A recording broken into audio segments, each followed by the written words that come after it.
Hey there! We are sitting down for this video because it's long and I'm tired.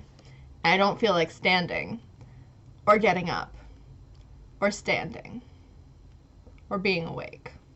Over the past about 3.5 months, my writerly project has been doing the beta reader interviews for the re-release of my debut novel, Shadows of the Willow Tree.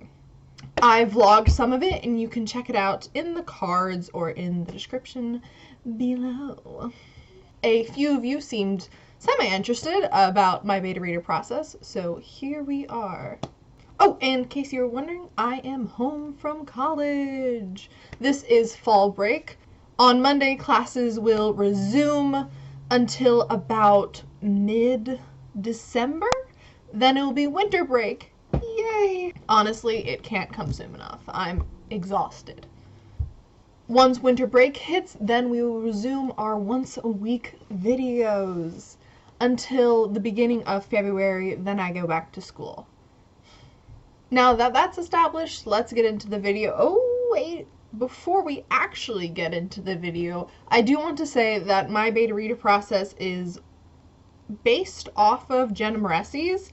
I will include all of her videos on the subject in the description below. You should definitely check them out. They're super duper interesting. And yeah, I made my own variations upon them, my own spin that works for me personally, but they are hers originally, so credit where credit is due. Beta readers, we love them, we hate them. We don't actually hate them because they're helping us without us paying them, which is fantastic. I recruited my beta readers by mentioning that I was recruiting betas in my videos you might have seen, in live streams that I was doing, and on my social medias, and then I posted it in a Discord group of writers that I am in. People who were interested filled out a Google form with their name, their email, their age, their gender, their sexuality, why they signed up to beta read, what they usually read, and what, in their opinion, kills a story. I had 17 people sign up, and I accepted every single one because I am desperate. It is important to note that 6 or 7 of them joined later in the game. I sent out an email to everyone who applied, letting them know they were in, and letting them know that I would give them the first chapter over the next few days. 3 beta readers ghosted me right off the bat. 4 got overwhelmed with school and work and told me they just couldn't make time for it anymore, which is totally and completely okay. I'm thankful they signed up. And I was down to 10. I was getting a little nervous at this point about the number of beta readers, because the more beta readers, the more feedback. The more feedback, the more, opinions I have on my work and what I can do to make it better and appeal to a wider audience and just generally not be shit. That's the goal. But then I dropped 3 more beta readers. This is because when I would get feedback from them, it would be late, and what they said was either 1 sentence or 1 word, and 1 word does not help me at all. When I would ask them to elaborate upon this 1 word or 1 sentence, they wouldn't. None of this is particularly helpful or was particularly helpful in my confidence in my work. But now I have 7 beta readers who give me precise, constructive, elaborate, and informative feedback. I began with conducting interviews over Zoom, but that kind of sucked because the beta readers had a hard time articulating themselves without thinking through their answers. And then I had to record the interviews and go back later and type up everything they said, which is a massive pain in the ass. So I would recommend against doing that. So I switched to chats over Discord. A beta reader would message me when they had enough time, and then we would start the interview. Eventually, I decided to make a Discord server where I could tag the beta readers and let them know that I was free. Because what kept happening was beta readers would message me when I was asleep or during a class saying they just finished a chapter and they were ready for the interview. And I'm like, oh no, I can't give you the interview. I'm trying to take notes. Plus, I don't want to get in trouble for having my phone out. So this way, they would know when I was free, and it would give them a reminder to actually beta read, because sometimes they just would escape the mind because they have other things, because they have lives. I sent chapters one at a time, which means I had a specific set of questions that I got answers for each chapter, but there was a basic template, and I will share that with you right, now. Were you entertained? Initial thoughts. On a scale of 1, how much did you enjoy the chapter? Why? I just said on a scale of 1, didn't I? On a scale of 1 to 10, how much do you enjoy the chapter? Why? On a scale of 1 to 10, how eager are you for the next chapter? Were any parts confusing or unclear? What did you think of each scene? So I'd specify a question for each scene. What was your favorite part? What was your least favorite part? Was anything predictable? What did you think of this character? What did you think of this character? And then I would go on and say each character. Who is your favorite character of the chapter, of the book? Who is your least favorite character of the chapter and of the book? What did you think about the relationship between these two characters? And I'd go through that for each important relationship in each chapter, especially like love interests or siblings or a growing friendship. That's important. Do you have any theories about this plot point? Why do you think this thing happened? That's for if there's anything that might be confusing to them or you don't want them to get the wrong idea about something. And then last but not least, do you have any predictions for the rest of the book? I would log the date of the interview in a Google Sheet. This way I could make sure all the beta readers were being timely in the responses, and I could give them semi-gentle reminders when they were falling behind. I would mark when they received a chapter and when they responded to it.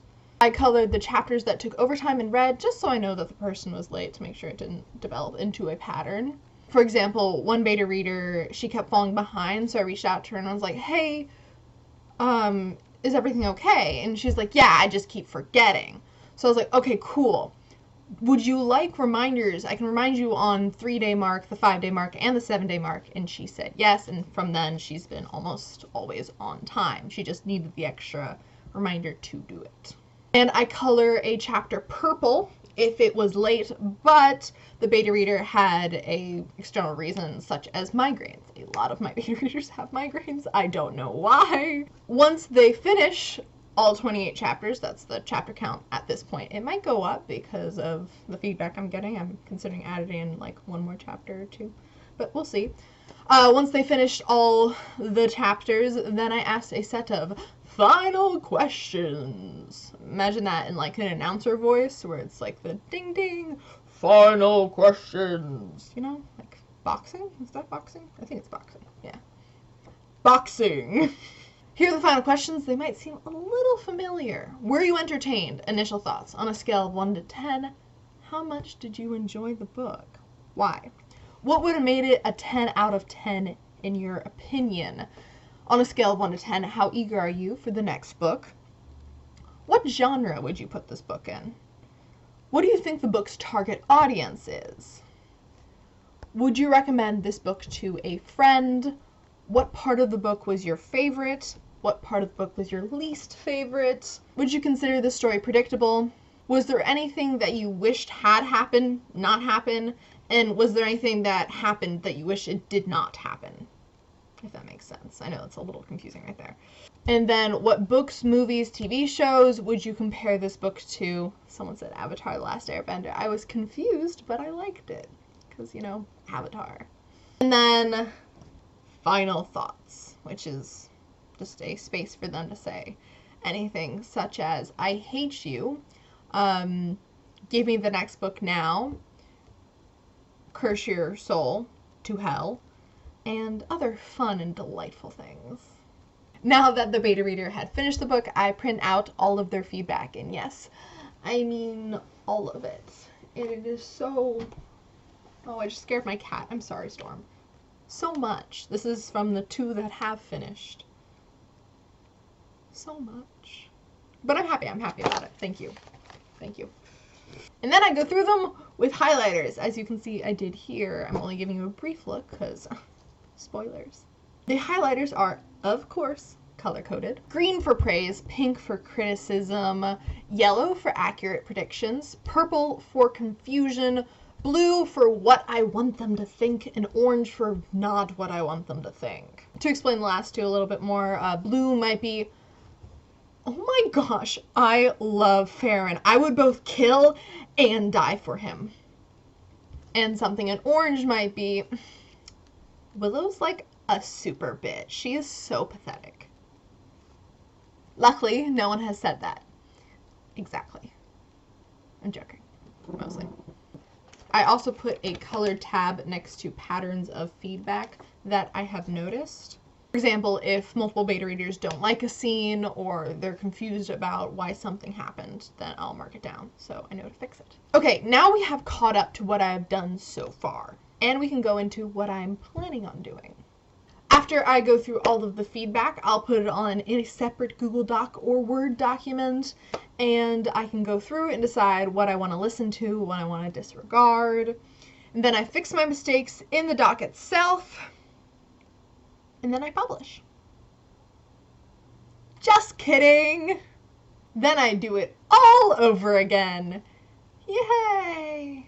No, I'm kidding. I actually really do like getting beta reader feedback because it's the first time I see people react to characters. Like, people have said the Ferrenz thing. Everyone absolutely adores him, and it just kind of warms my heart to see. Do I know if any of this works? No, I do not. I really, really hope it does because it's what I'm doing. So if it doesn't work, oops. If you have any questions or any topics you would like me to cover in the future, please comment down below. Let me know in the comments what your beta reader process is. If you want to, you don't have to. It's not a requirement. Is that what that word? Yeah, it's not a requirement. And if you enjoyed your time here with me today, please hit the subscribe button, ring the bell, give me a thumbs up. Thanks for watching, and have fun writing.